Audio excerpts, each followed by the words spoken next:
They had the Ferraris, the Porsches, and I was like, can I please clean them? I don't need any money, just let me clean the cars. I'm Nick, I'm from Slovenia, I'm 26 years old. How tall are you? Taller than you. 194 centimeters. I can still see so many guys chasing this fake lifestyle, materialistic style, even in the 50s. I'm so happy I did this in my, I don't know, I was 18, 19, maybe 20, that I saw it's, not that it's fake, I still enjoy driving a good car, but all this ego thing around it, it's fake. There's not a single thing that attaches me to Slovenia that I need to be in Slovenia for, and I can just go. We sold the apartment, we sold the cars, we sold everything. It's like a cage with a bird that would be just open. Yeah, it's like you have this option now. I only live once, so yeah, I was what, 18, 19 maybe? Yeah. I was like, let's try the shit out.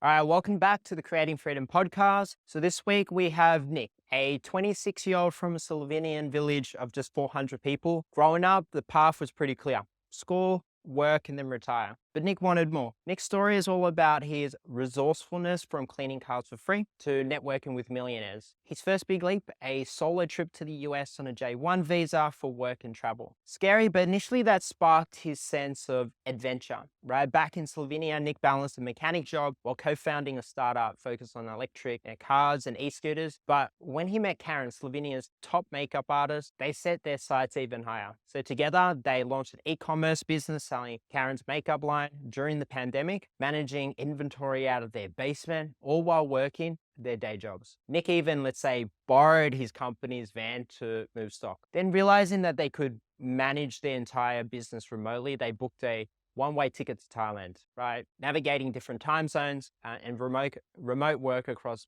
Southeast Asia, including Vietnam. Now they're in Bali to test this digital nomad life. So with that being said, let's get started.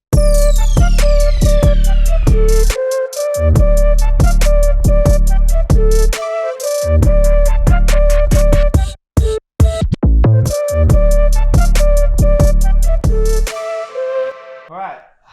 Well, let's start this off. Tell us your name, where you're from, your age, and if you have any pronouns. Hi guys, I'm Nick, I'm from Slovenia.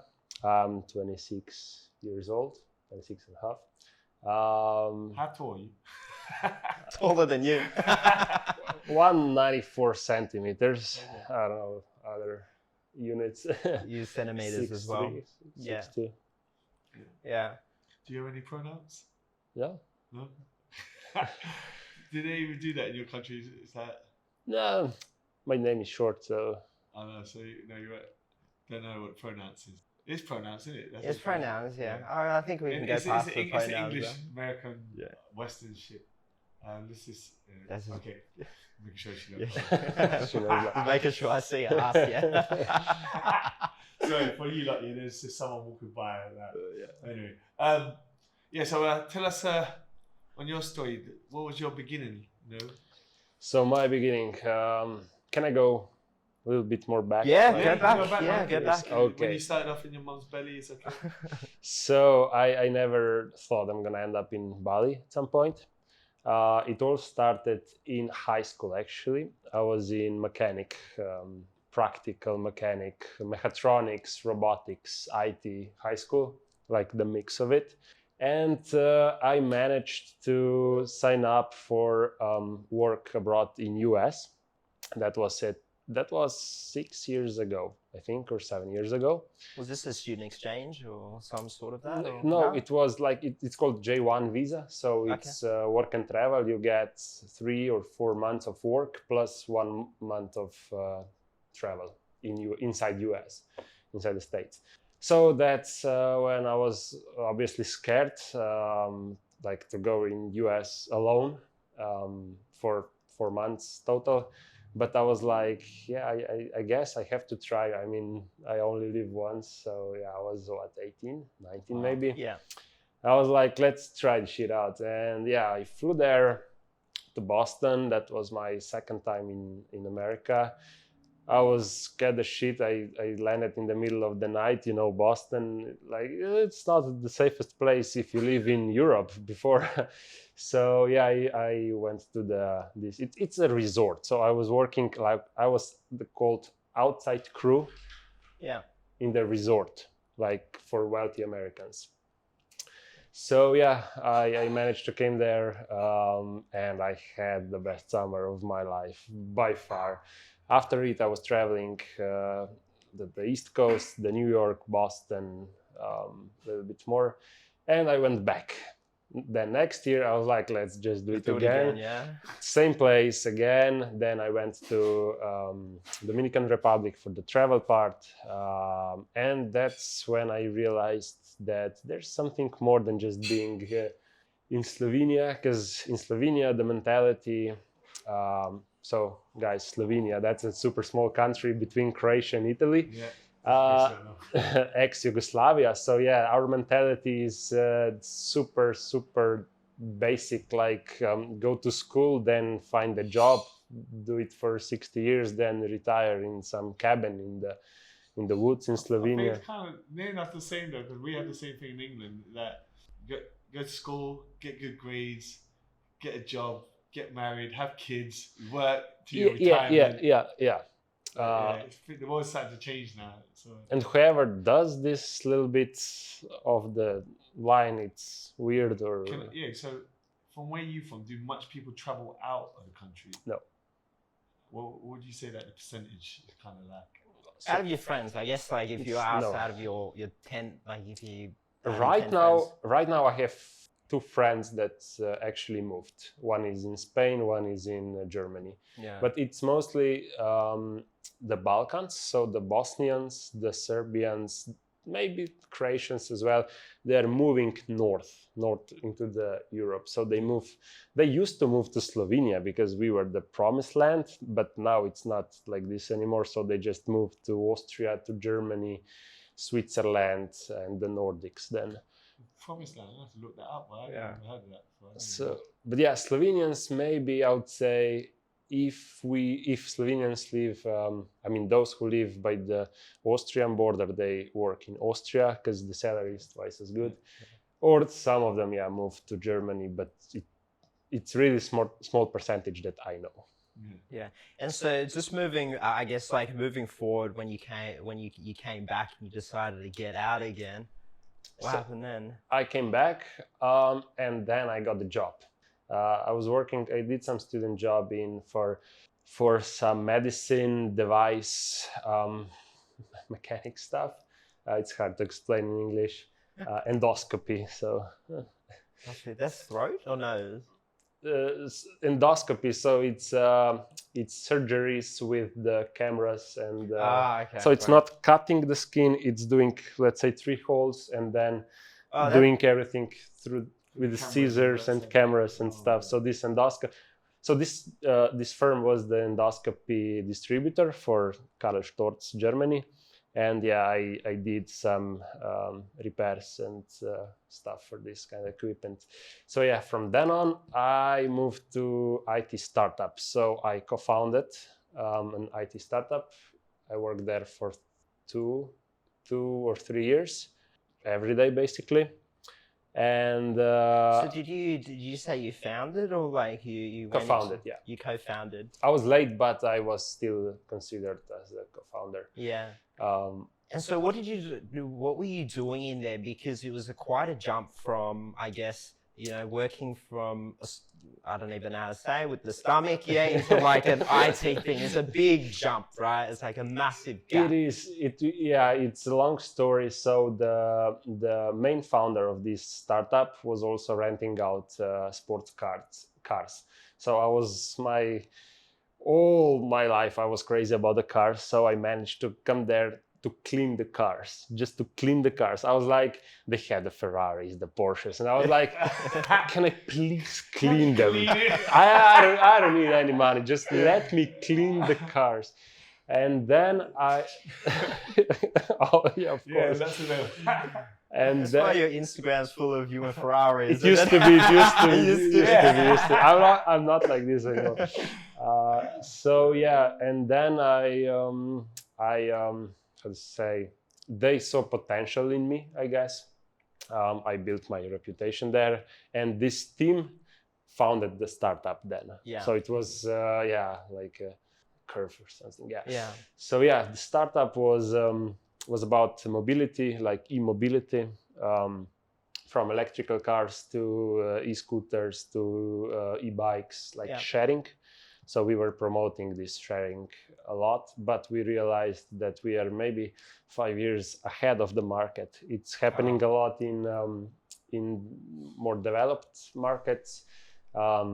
We did like the same application as Turo is in US. If you know Turo, it's car sharing, like peer-to-peer sharing. Okay, right? Tura, yeah, Tura, yeah. yeah, So yeah. it's like I think it's like Airbnb for cars. Exactly, essentially, yeah? that's it. Yeah. That was our line, Airbnb for cars. Then I kind of didn't see potential anymore, and I met my girlfriend Karin. That's where it all starts. That's where it started. So We're gonna go downhill, yeah. Neither down or up. But in your case, it was up. So yeah, we were together for only 3 months, not even officially, and we're like, fuck. Where was you at this time? What country was you in? Oh, Slovenia still. That was all Slovenia, basic job, 9 to 5 or more. Weekends, I was just working all the time. You were working weekends, yeah? Yeah, I was just working a lot. It sounds like you enjoyed it. Yeah, I was no? gonna say, it sounded Yeah, like you yeah, liked it. I did. Yeah. I never said I didn't Yeah. enjoy it. But you wanted more? Or? Well, I just lost the vision in this company Okay. a little bit. Yeah, it might be a mistake. You never know. I mean, it was something new. So even Nvidia was something new at some point, and those who are now still there are the top and the doing executive, very yeah, well. yeah. Yeah. But they're still stuck there though. Yeah. Well, they might like it, yeah. Oh, Who they knows? might Yeah. like it. Some people like it. And yeah, after three months of knowing Karin, we founded our own company. The idea behind was that Karin was the best makeup artist in Slovenia. She did most of the famous weddings in Slovenia, even the famous singers and stuff. She did all those weddings. So she was considered as the best. And I had some knowledge from the startup. The best thing from the startup was the knowledge I got. I didn't care about the money at that point, but I was learning at like super fast. Like all 4 years in college, I would get this kind of knowledge in 2 months in the startup. It was just rapid knowledge. So yeah, I did know some business, and Karin wanted this makeup brand, and the COVID hit then. So I was like, okay, this e-commerce is looking okay. All the e-commerce companies were growing 300% yearly. And I was like, yeah, I want to sell something through the internet. And was that when COVID came, you saw all the e-commerce, like everybody during that COVID or the pandemic? Was it before or after? Was that before or after? There's another story. Yeah, we'll get to that. So Don't ruin it. when I was still renting out from the cleaning of the supercars, I became the main guy who did the job. I managed all the cars after 1 year of the cleaning and stuff. So I managed, and I got to know all the clients. And one client was renting a lot, and we became really good friends. And yeah, eventually he was the e-commerce owner. Yeah. Then he bought some of the nice cars, and I was like, shit, he knows something. He was not even 30, he was 27 maybe. Wow. So you were like, what do you do? Yeah. So I think that was the first time I started to think about this e-commerce being, and he was not that clever, that smart, just like us, normal guy. Sorry. Just basic guy. Guy, we say, like a redneck. Yeah. Like Yeah, right. Yeah. Are there rednecks in Slovenia? it's the best. You got- Yeah, The best Ferraris. comparison, yeah. we say farmer in our language, but Yeah, okay, I farmer. guess that doesn't sound good. Redneck, you know. Yeah. Actually, redneck's worse. Yeah. Redneck's But actually worse, yeah. Farmer's actually Farmer's better. Yeah. I'd Okay, take that. farmer. Yeah. I consider myself as a farmer. I'm from the town. I mean from the Like a village. village, yeah, not the city. How many So people will live where you live then? That's quite interesting. 400, 400 people. yeah, the whole village, yeah. You should have signed off with that. 'Cause that sounds cool. Is that there's so many people. I come from the city, you know, but like people come from like a little place like that, and now look where you are, which we're going to talk about later. But yeah, anyway, go. So It's yeah. so you were talking about the guy. The guy, yeah. So he did tell me some of the things how he super fast grew the company, employed people. At that time, he had 200 employees. I was like, shit, What? that's huge. He did last year. His company did like 200 million euros, which is $220 million. Yeah, it's the biggest e-commerce in Slovenia. So I was like, okay, there's something in this e-commerce. And then, yeah, when this idea came from Karin, we were like, let's just try. I was always, let's just try. I don't know the answer. Let's just try it out. And there's a part where I'm really proud of. From the idea to the launch of our brand and first 2 products was only 3 months, which was super fast. That's fast. We were, like we were discussing before, we didn't want it to be perfect. We were like, okay, Just keep the web page is there. Okay, it's not perfect. We know it. Let's just, it's working. It's processed the payments. Let's just launch it. And curious to know that, you know, it was your first time on e-commerce, right? Maybe even on the internet. I guess, like, what skills or knowledge had you learned before by taking up all these different jobs, like raising your hand up to be able to pull that, to launch a product within that amount of time? Because that's fast. I know people, to even get their logo done or something, it's like 3 months of brain power for people, yeah? So my favorite title is just jump into the water and then learn to swim. So I'm telling this myself all the time, and that's what we did. Yeah, I didn't know anything about e-commerce, none, but I knew people. So a lot of people I called and asked for some advice, and then just the puzzle started to come together. There's especially one guy, Davor, that had the e-commerce store. He still owns it. That just helped me so much. So, and never took a dime for it. So I'm just so happy for the friend. And that was all because initially at the beginning, you like the race cars so much, you just raise your hands, and then just from there, just meeting people, connections, relationships with people, and then that just led you on to, I guess, up to launching your product with Karin, right? Yeah. So from the cars, I'm super happy. I have this history with the cars because I said I was all crazy about the supercars, and I can still see so many guys chasing this fake lifestyle, materialistic style, even in the 50s. I don't know. I'm so happy I did this in my, I don't know, I was 18, 19, maybe 20.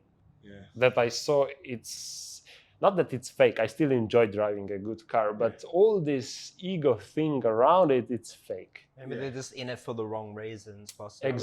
Exactly. So I will buy myself a super sport car, but it will be not screaming green or orange to show off. It will only be driven on the racetrack when no one will see me, just for my pure pleasure of the driving experience. Definitely not driving in this downtown city to show off. Look at me, is that the whole Rolex thing? And like stepping on the throttle. That's just stupid. So I learned that before I turned 20, and I'm so grateful for that I now know that this is not the life I want. I don't know why I started to tell this. Because it was something that I asked, but I get. It was up now. We're at I guess launching that product. The connections. So after I realized that, I needed a new goal or purpose in this car industry. So it was the meeting, the connections, because whoever in Slovenia, I think it's the same in all around the world, whoever can afford to pay, let's say, $2,000 for one weekend of the car is wealthy. At least in Slovenia is. So yeah, those people were wealthy, those were business owners, and I would just, like, when I would give them the car, I was just like, they have 10 minutes, I will buy you a coffee. Let's just grab a coffee. And I would just asking questions. Like, how did you do that? What's your history? How did you start? Yeah. And yeah, I still have all the contacts. I'm so happy about.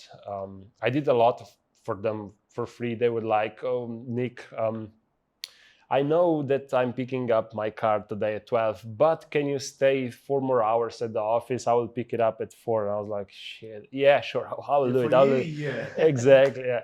I didn't get paid for this, but yeah, I did some good for them. There's a saying that, it's not what you know, it's who you know. Even though I don't 100% agree with that, I always say it's what you know and who you know. Yeah. But it's like, in life, it helps. You need to be around about people, because you can learn a lot from them. It helps. So back to the question, yeah, I did have a lot of contacts to ask some advice when building this business up.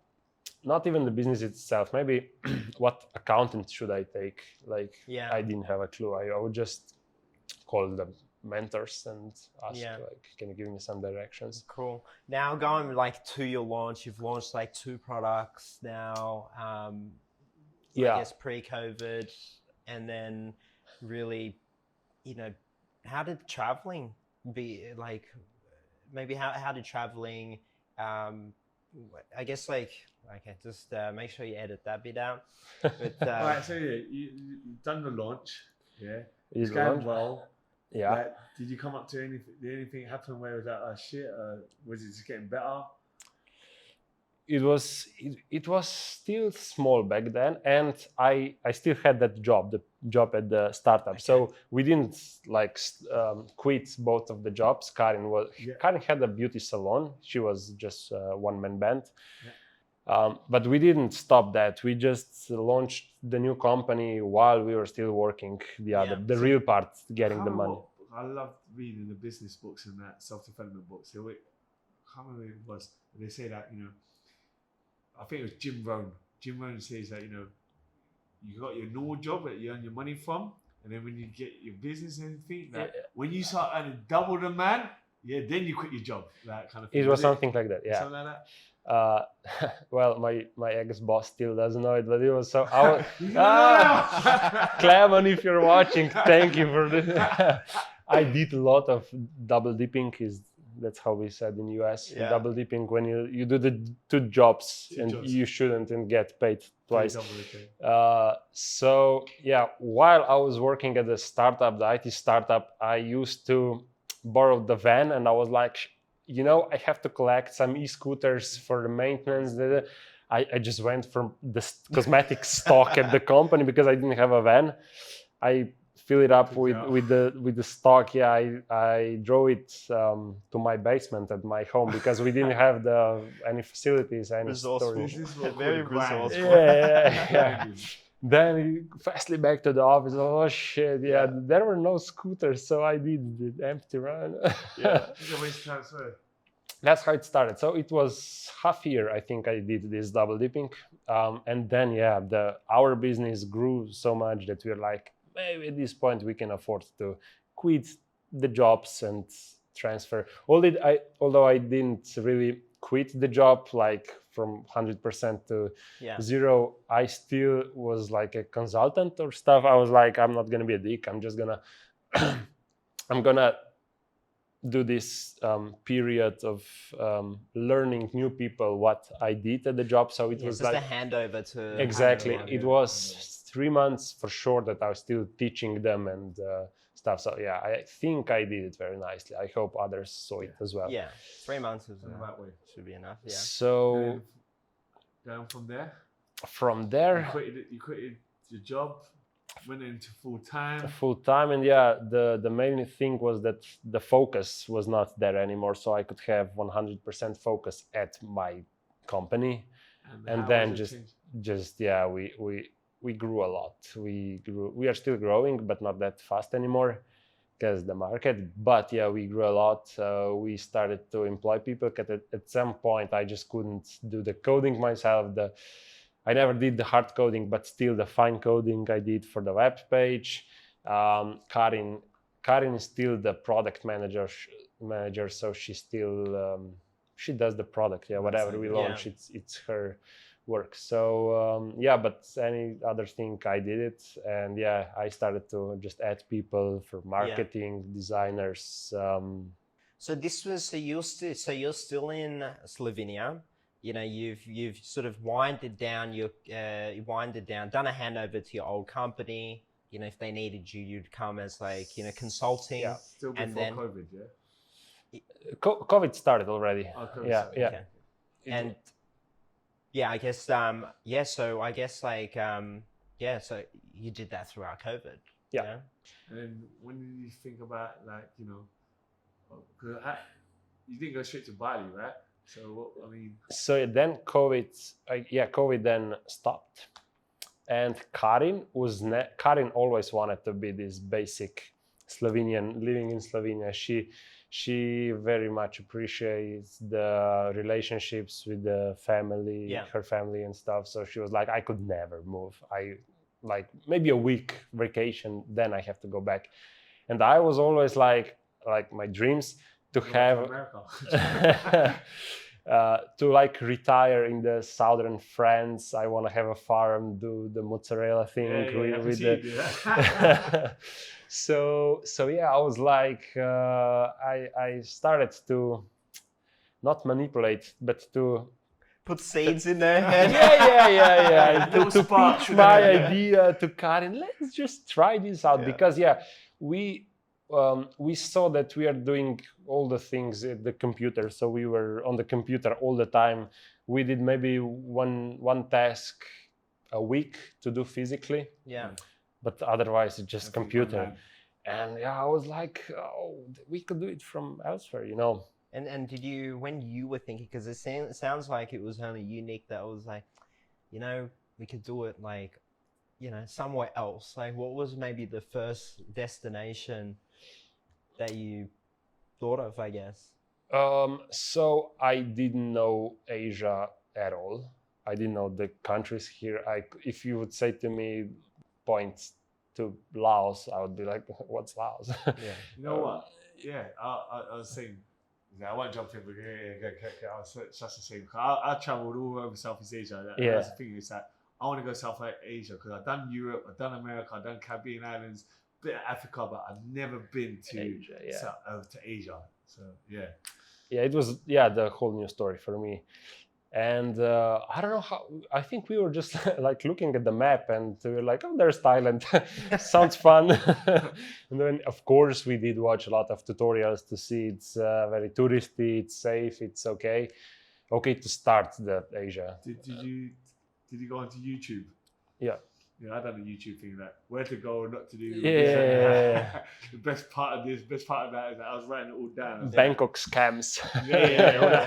Watch out for this person. Yeah. I done that whole thing for about a whole year before I traveled. And so you've never actually been to Asia before. What were you thinking before you actually like left, right? Like, did you have any preconceptions before you watched those YouTube videos? So I knew myself that I can do it because of the US experience I had, but Karin never did it. So Karin was the problem. Yeah, did she have any people around her? So we should have had her on the show. Did she have anyone like, you know, because you always have like your friends or when your family looks like, oh, do you really want to go to Thailand? It's dangerous there. I don't know. What? They probably, I mean, her parents are super cautious. Yeah, so not supportive. They are supportive. I know that they want her good. One's the best for her. Yeah. But yeah, they're so conservative. What gave her that push then? I think I did. Cause I honestly don't remember very much, but yeah, we were like, okay, let's test it. So we were not, let's go there for 2 years. Let's test it. We didn't sell our apartment. We didn't sell our cars. Everything stayed in Slovenia. We were like, let's buy one-way ticket. whenever we want, we will just come back. Yeah. That was my. So it wasn't 2 weeks. It was a one-way ticket.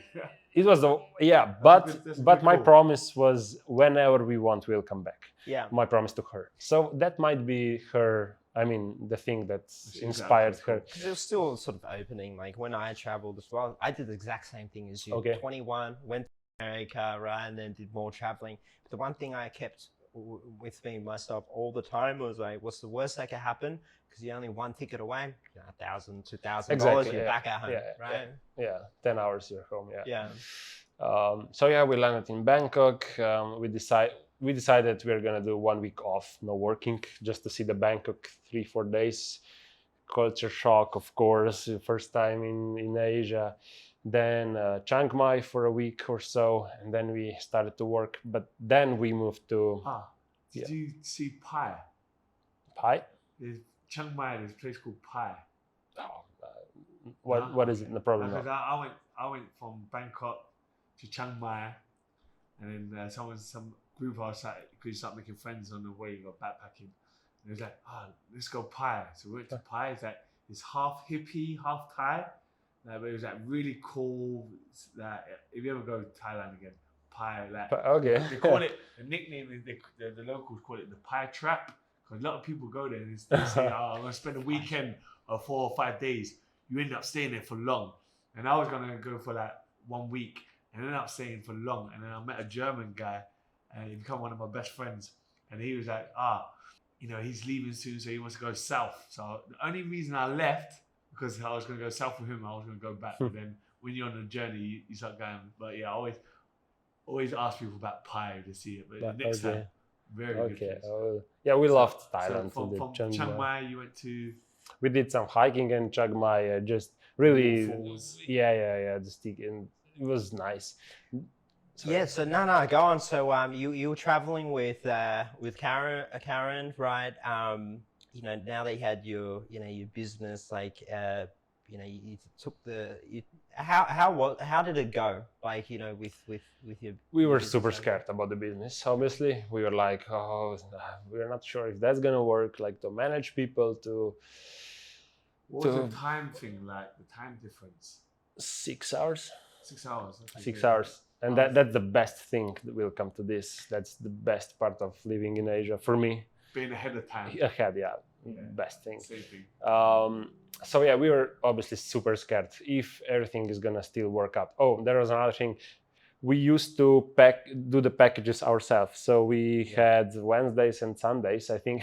Well, the warehouse was my parents' house. Yeah. So we used to go there at Wednesdays and Sundays, do all the packages, and then the post would pick them up the next morning and deliver. So yeah, before that was the main issue, because we couldn't figure out who would do this. I have a sister, but she was at school also, and I couldn't really push her to force her Give up to school. Yeah. I'll pay you extra. Yeah, just couldn't. And yeah, that's when I realized that there are fulfillment centers also in Slovenia. And yeah, I obviously didn't know that exist. And I contacted one, and it was also a great business back then, because the fulfillment center, it was the big company that started. For mostly some viewers won't know what a fulfillment center is, quickly give an explanation. So basically, they do all the logistics. They have your stock, all the products. You send them the orders. Let's say Simon just ordered from our webpage one article, wigs or something. whatever he ordered, and then the fulfillment center just do the package, put the stuff in, and send it to. Basically, it's just a warehouse you can send your stock to, and then cool. Explain it to. I know lots of my friends will be like, "What's that?" Right. So yeah, that company started this fulfillment center, and we were one of the first 5 e-commerce stores that joined, and we got a super good deal. The deal was to grow together, because they didn't know how to do the fulfillment center. We didn't know how that's going to work out. And the deal was, let's just help each other with advices, with what could be better. So the deal was really good. And yeah, that was the time that we were like, okay, from now on, we really don't need to be in Slovenia because they will do all the they will, logistics. I just send them the file That's it, logistics. and they will do everything. And so, what were you thinking, you and Karin, thinking when you found that third-party fulfillment, third-party fulfillment? At that point, like, you know, you literally could just work on a laptop. Like, what was sort of what were you thinking? What was next? I guess. You know what was there were two feelings, this kind of feelings I had in my life. It was when I was 18, the first time I drove the car myself. It was after the driving license you have with the instructor. Yeah. So after I got the license, the first ride, I was like so happy. I was just smiling, driving. I was like, "What? How? I mean, that's so good." Do you have any friends in the car with you? Not just me in the car, Yeah. just me alone in the car. I was enjoying. I can still remember it. So the second time I got this kind of feeling was when I was like, okay, there's not a single thing that attaches me to Slovenia that I need to be in Slovenia for, and I can just go. Smiling it's like it's like a cage with a bird that would be just open. Yeah, it's like you have this option now. Come back whenever you want. Do it. So now at this point, I guess you have like so many opportunities. What do you pick? You know? Oh, how did you pick? So so you was in Chiang Mai. You went to where else afterwards? From Chiang Mai we went to Phangan, the island. Phangan, for a month and a half. We just wanted to see it for 14 days or so, and then we just fell in love. We were like, just extend till the end of the visa. It was so good. Just the island vibes, the coffee shops were good. The Wi-Fi was okay to work with. Yeah, Wi-Fi's good there. But we somehow we had too much free time. I mean, we would do all the job. I mean, every morning we would hit the gym, then go eat, and then start to work. And then at 4 or so, we're like, okay, what now? We've been to gym, we did all the work. Yeah. What now? And so much free time. Too much free time for us. We were not used to it because it's hectic in Slovenia. It was like all the time. Just it's funny because you get into that. How can you say?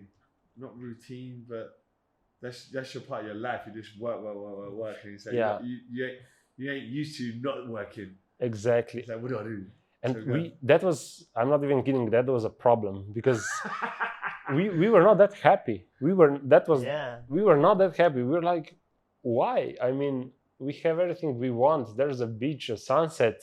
We're just it's so funny we need friends. I was saying this to you earlier, is that when I created my business and I went traveling, we read that book, The 4 Hours Work Week. Yeah. So that, I was living that life. And man, I just love the free time. It was just so good not doing nothing. It's like I just always had something to do. It's like, I love that. I wake up at 5 o'clock in the morning because I was so happy. Before I used to wake up in England, I'd be like, oh my God, I just don't want to get out of my bed. I wake up and I think, all right, jump on my bike. Yeah. And sometimes I'll just drive. I don't know where I'm driving, and I want to go down all the wrong roads, the dark places. I just want to get lost. And you can always find yourself back on the thing. It's like, because it was waterfalls, it was this, that, and I end up talking to these locals and maybe go back to their house and eat food. But it's funny to hear that the other side of it, where people's at, What was a shock, and kind of. But then, the visa was ending, and we were like, okay, we can go home, but there's Vietnam to be discovered. So also it was totally unknown. We did not know anyone from that was in Vietnam before. Did you fly there, or did you take the coach? We flew, yeah. Okay. We flew. You can, just for you, you can take the coach. You can take the train, or you can take the plane. It's all different experiences. The planes are, Air Asia is so cheap. So easy. But I went, how did I get to Vietnam? I think I flew from Sri Lanka to Vietnam. But then from Vietnam, I went to Laos. I went on a coach. Okay. And it was a crazy experience. And then from Laos to Thailand, I took the train, the night train. Also, had the beds there. So I've done that. The Bangkok Chiang Mai, the connection is with the train, the overnight train. Overnight but we did not do it. Okay. We flew, but crazy experience. It's Yeah. So just going back into, you know, you're saying like you had to like going back onto like, you know, you had so much free time, it was a problem, right? And then now you're at the point where you're like, okay, maybe there's Vietnam to explore. But really more so of like, you know, more of like, how did you overcome that problem to find your purpose, you know, or if there was? Or... We wanted to change one thing to see if it's gonna be better. So we changed the thing that we went to Da Nang, which was the city, not an island like Phangan. There's your apartment, the road, gym, and the coffee shop. That's it in Phangan. I mean, there's not much thing to do other than that, and the beach. But yeah, we're like, okay, Da Nang, it's the city, there's a bunch of things to do, it might be different. And it was better. I don't know exactly why. Maybe because it took us more time to hit the gym than to go to the coffee shop. When I say the coffee is amazing. Coffee, oh shit. I'm a coffee lover, and Vietnam, by far the best country. I mean, I didn't mind coffee, yeah? But when I went to Vietnam, I was drinking like 4 or 5 coffees a day. They mean it, yeah. The coffee is so good, and now I think since then I'm a coffee lover. I'm from East London. We all love tea. We're Cockneys. Put the kettle on. As soon as you go to someone's house, put the kettle on. So he's like, I love tea, but it's like coffee is like, yeah. But since Vietnam, just the experience in Vietnamese coffee shop when you can choose the beans. I was like, oh, that's a heaven for me. Choose the what? The beans, coffee beans. Oh, the coffee beans. Okay, yeah. You have like 7 different beans. You can smell them. You can read about them, at what altitude they grow, what's the flavors you will taste, the notes. Really hot, you when it's cold. Do you like it? Do you like the? I guess the beans. Like Vietnam's like known for its Robusta, yeah. As opposed to like Arabicas, which like, you know, Robusta's not as it's not that fancy, but it could be very quality shit. Yeah. So I was just trying out all the combinations, all the things. I could just read about it for 30 minutes and then order. So Karin was like, "Oh, order a goddamn coffee." But yeah, I was so passionate. I'm really, really passionate about wine and coffee. That's 2 things. Yeah. So yeah, Vietnam was super fun. We did the hills, Bana Hills, the longest cable car up there, and think it was super fun. And yeah, somehow I liked it way more than Thailand. Thailand was super good, but Da Nang, amazing, even better. The beach was nice. How long did you stay in Vietnam? 1 month. So there's a visa. The tourist visa is 1 month, and then you have to leave. And apparently, up to get a better visa, longer visa, it's hard because Vietnam is. They're not the. No, they're not the. Because it changed now, no. No, they're not the easiest country. It's not the easiest. It's not the easiest. When I first went there, so now it's different. Like all the countries, I can walk in with a 1 month visa. When I went there, I thought it was going to be the same thing. And you walk in, it's only 2 weeks. So that's why it's like every 2 days. When I was first in Vietnam, I was like moving up. I only got like just past halfway, and then I had to leave. So then I went to. They're opening up at the moment because they're seeing all the other Asian countries like Thailand. Right at the moment, they're opening up the digital nomad one, but they're visa free for like 60 days. Okay. And because I think either it's coming or it's it's been established. I think it's in the future, but they've planned that. And so Indonesia's like really quite lax. Vietnam's, because their tourism's dropped. They're coming with like different ways of like attracting more. I wouldn't say tourists, but more people. Mm-hmm. But Vietnam's gone a different way. Okay. They don't want to. They've seen sort of Thailand with tourism and all the other countries, but they're wanting more talent. They're actually opening up because it used to be a communist country, and so all the companies and the government is very tightly controlled. They've just recently opened up their companies for like Western or foreign CEOs to run their companies for profit. So they've just taken a different strategy where it's more skilled and knowledge like come in and like run the companies. But I understand. Yeah, it's they're not super friendly if you compare it to all the other. No, I thought Vietnam was very friendly. In terms of visa, Yeah, right? the admin yeah. stuff. Oh. Yes, Yeah. there's a fun. I mean, not so fun. I've never spoke about this story, but when I was applying for the visa, I fucked up the number of my passport expiry. Yeah. So I wrote, I think, 29 instead of 28, something like that. Yeah. We went, and you have to do it 1 week ahead, so they approve it and you pay it and everything. So we went on the airport in somewhere in Thailand, I don't remember. And the lady there was, okay, can I see the visas? And I was like, oh, okay, and the passport. And she was like, oh, you have a problem, sir. I was like, oh, what's that? And she showed me, and I was like, I mean, come on.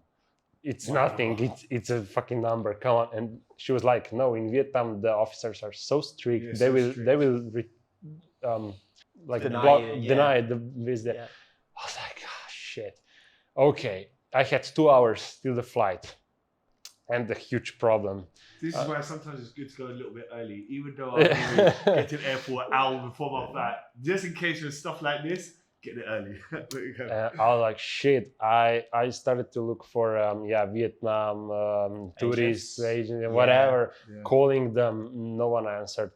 I then found an email, wrote on the situation, urgent. Fun fact, until today, I didn't get an answer from that. It was 2 years now. And then I was like, okay, there's just one more thing I can do. I called my designer in the company. I sent him the PDF of the visa, and I was like, just replace the number. Do a fake one, And I was really scared, and he did it. I printed it at the airport. I went back, different officer, and they, okay. I got the card, the ticket. But then I was really afraid that in Vietnam, the officer will see the visa on his computer. Yeah, then they won't match up. Exactly. Right? And I was like, fuck, this is a communist country. I will get to prison. How are they gonna, like, oh shit, that's faking documents. That's serious stuff. Fraud, So it was 2 hours flight. I was sweating. I was meditating. Please, I'm not kidding. Thought you ate chili, but you were actually sweating. I was really sweating. Then we landed in Vietnam. There was a long line when they did the stamp. I was so nervous. I was like, oh shit. Are they looking? And then the officer just, okay, works. Just like that, okay. Can you check it? So I'm saying, you've been to Ho Chi Minh City. It's right at the bottom. What we'll do is, if we can start from just the bridge into like the next bit. So you've gone through the customs. You're excited. You're excited that you were able to pass the Vietnam customs with the incorrect documentation. Exactly. So I cooled off then. I had my beer or something after. And then we started to live this second part of the Nomad experience in Vietnam. Worked every day, did some travel. I don't know, was it Honai or some village 30 minutes down from Da Nang south. Hoi An. Yeah, Hoi An, yeah. You got the river goes around it. Yeah, the nice one. I think it was the most romantic city. Nighttime is beautiful. Yeah, all the lights and stuff. Yeah, it was super nice. So we really enjoyed Vietnam. The food, there's a cat cafe and stuff. When you go, it's good stuff. Yeah, and it was only for 1 month because visa was only 1 month. Then we eventually got back to Slovenia, back to the normal lives, and that's the point. We saw that this life is possible, that it can be done, that things worked, that the company is still there, we didn't fuck up or something, employees were okay. It was a success. It was a success, and that's when we started to plan the real move. Okay, before the real move then, before your girlfriend didn't want to leave, what changed her whole thing? I think this experience that she also saw that she's not missing her parents so much, her friends so much. Exactly. And she was like, okay, that's doable. So yeah, and we just started to plan this second trip. I mean, second trip, the real trip, because we didn't. We sold the apartment, we sold the cars, we sold everything. We have, I mean, the personal stuff. That's what we call the leap of faith, isn't it? Yeah, you see, like what I've noticed is like, like to do that, you're committed, yeah. Like you all pretty much Yeah. gone all in. We went Like all in. courage. Yeah, we went all in, but we have a problem because we didn't know where to go. We just heard stories about Bali that it's so good, even better than Thailand and stuff. And the first idea was just to go to Bali, try it out, and then move probably back to Vietnam because we loved it that much. And yeah, as they said, once in Bali, you stay. So here we are 1 year later. Yeah. So yeah, we went to Bali. We fell in love immediately because, from our point of view, Bali is Phangan extended, like next Right, level Phangan, right. because it's still island level. vibes and stuff, but there's much more things to do. It's the perfect mixture for us. Yeah. So yeah, that's how we ended up in Bali. And yeah, we've been here. It's right now 1 year. We went home for 3 months in the Yeah. spring, but yeah. Yeah, so I guess like the next, I guess not the next thing, but you know, are you happy with where you are at the like, you know, are you like fulfilled with what you're doing? Like, do you see that there's something that you haven't done yet that you want to do? Yeah. So the biggest thing, I mean, the mind switch, whatever, from the first trip was that now we are okay with the time. We are not bored. You got things to do. There are things to do. It's okay. It's probably because it's more civilized and stuff here. Yeah. It's not that only island, it's you know. more, and it's, you got that routine as well now, innit? Exactly. Yeah. And that's what what you were saying before. It's all about routine. It's like, Yeah. So what's your, now that you're at that point, or this point, right? What's your normal day sort of look like, right? Because you have the flexibility to almost choose what you do, you know, choose where you live. Yeah. You know, you got these opportunities. actually, What is it that you explain do? us your day to day. What's your day to day look like? So everyone else back home wakes up in the morning, goes to a place they don't like, stay there for hours, come home, eat food. What's your day like? I love it so much. That's the best. That's the best thing. I mean, the routine we have right now. I think I'm gonna get immortal from this routine. We wake up at 6 every day, usually without alarm clock, so it's natural waking, which is important, I guess. We do the early morning routine, the meditation, 15-20 minutes, the stretching and the reading. That's what I've done for the last 5-6 years, every day, no matter where. These 3 things. I like that. Then we go straight to the gym around 8. Yeah, your class starts at 8. 8 o'clock. 8 o'clock, we go to the gym. If not class, just workout, whatever. At 8, we're at the gym. We do the 1 hour workout, 1 hour walking on the treadmill to get the steps, because then we sit basically the whole day. So there's 2 hours at the gym. Then we hit the spa. We do the sauna. We do the ice bath, and we do the podcasts. Listening to podcasts. Then it's around 11. Is it? Yeah, around 11. We go back home for the breakfast. So we fast. We do intermittent fasting. So the first meal is around 11. For the last 3 months, my breakfast was 4 eggs and two slices of sourdough. Just that. Sourdough bread, everyone's that. After it, I do a shake. It was like 3 months, all day the same. What shake do you have? Shake, 2 bananas, half of the dragon fruit. Oh, you make it yourself? Yeah, I make it myself. Okay, cool. 1 scoop of peanut butter, 1 scoop of protein powder, some that moringa powders, Moringa, yeah. the super Just a little bit. superfoods. Yeah. Water, yeah, that's it. I mix it. I do some granola. So yeah, that's it. That's my breakfast. Then we go to the same coffee shop and we work there until. What coffee shop you going to? It's a Give it secret. a It's shout. secret. Give this coffee shop a shout out. Next question I was asked was like, do you even work? Yeah. When do you work? So that's the time difference I love, because it's around 1 or 2 p.m. here when Slovenia wakes up and starts to work. Starts to work. So I can have 6 hours of work for myself, like Do you? just routine for me for better living and stuff, and then I start to work. So we go to Cumulus Cafe, the best cafe in Chiang for us. Shout out. And we work until 4 or 5 probably. So we put in 5 hours every day. Then we eat lunch somewhere, go back, do the beach walk, the sunset walk, because we have That's a big thing here. we adopted a dog. So actually, I was mad. I was not in favor for it. I was like, oh, I want to have my peace. I want to do whatever I want.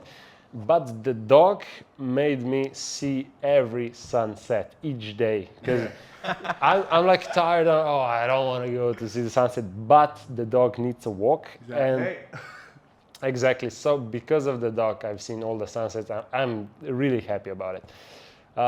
We do the walk. We go back to the villa. I do some more work. I eat the dinner. Grass-fed steak. It's so cheap here.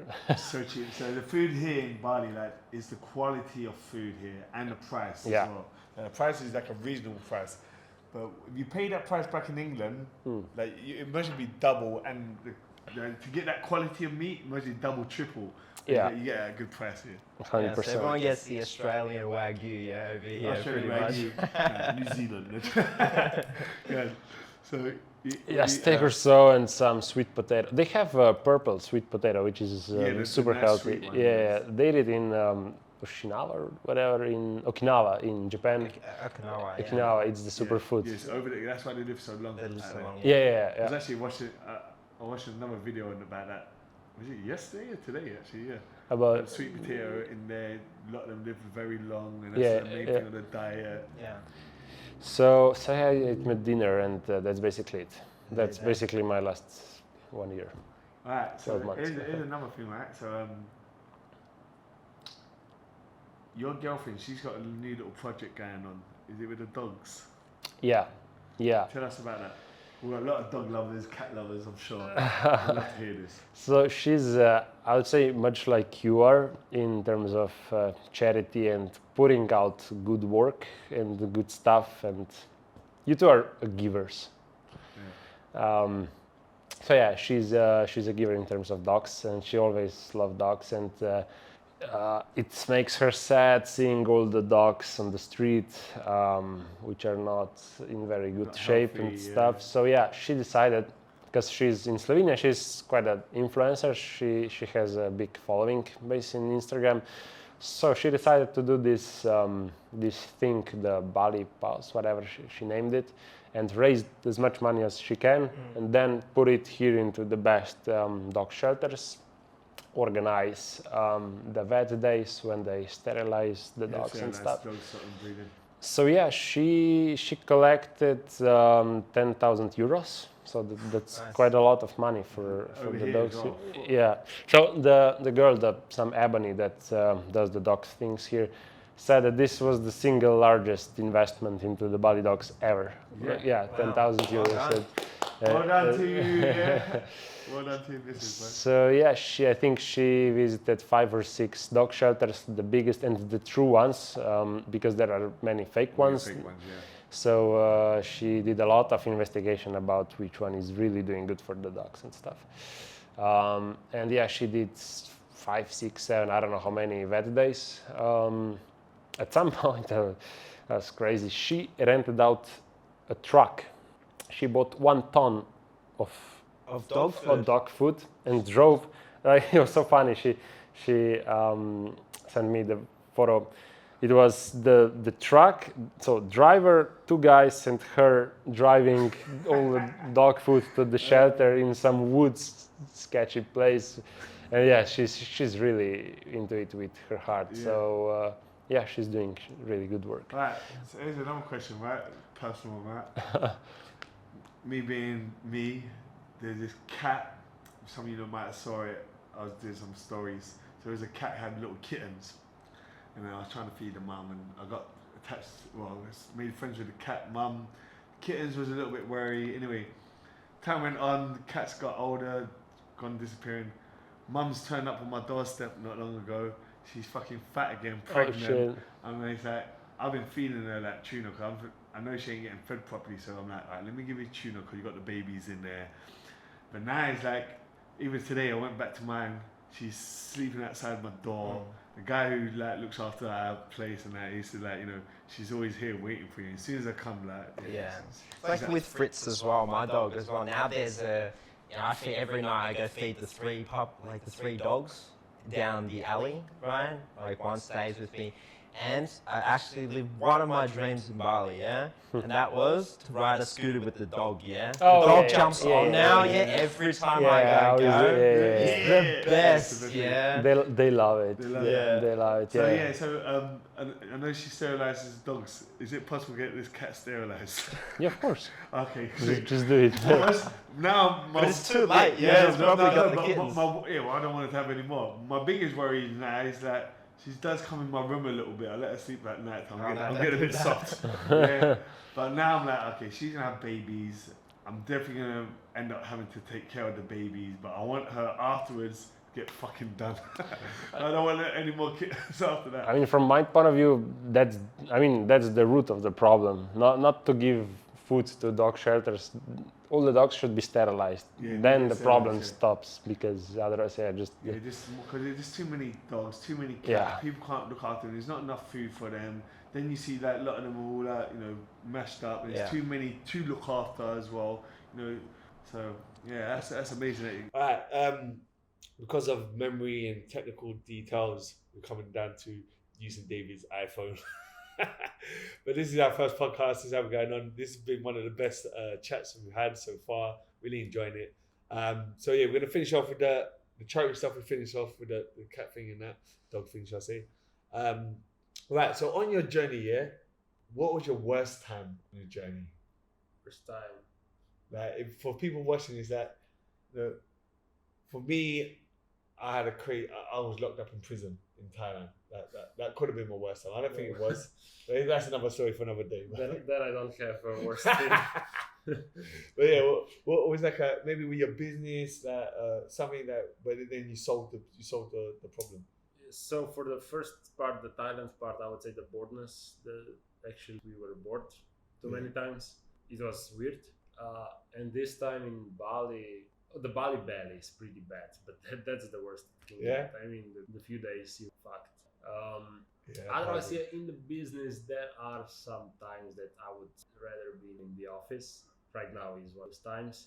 But until you get there, and then you're like, oh shit, I want to be back on the beach. Yeah, exactly. So yeah, in terms of business, I would rather. Otherwise. Good.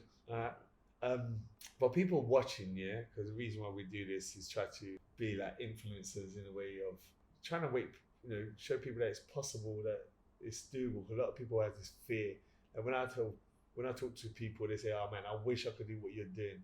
I'm like, "Well, why don't you do it?" And they're like, but my job, but my house, but this, my dog, my cat. Yeah. Like a lot of people have this fear. What would you say to them? Well, For someone right now who wants to live this life. I would do as we did, to test it first. Like, test it.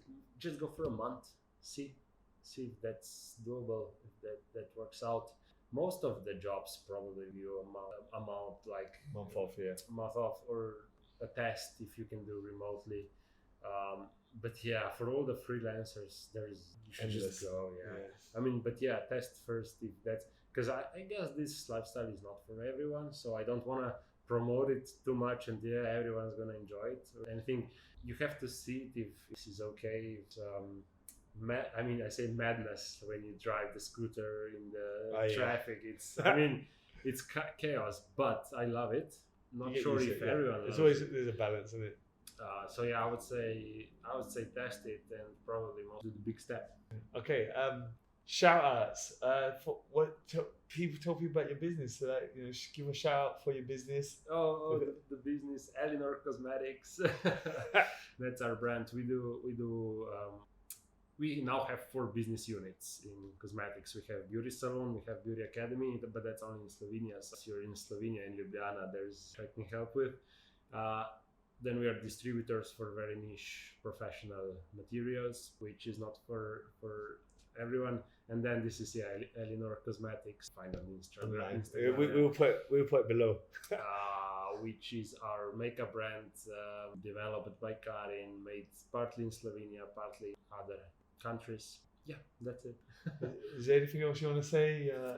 Well, thank you guys for hosting, for doing this project. I mean, to bringing it to people, for doing all your stuff. That's all right. I love wouldn't it. need to, but you're doing really amazing. Thank you, well, man. So- Well, thanks for coming on to our show. Thank you. Thank you. This has been like one of the best shows. I really enjoyed it. It's like what we were looking for. You know, everybody got their own story, so it's like everybody is just great. But anyway, guys, thanks, Dave. Thanks for doing the camera work, mate. Thank you. Cheers.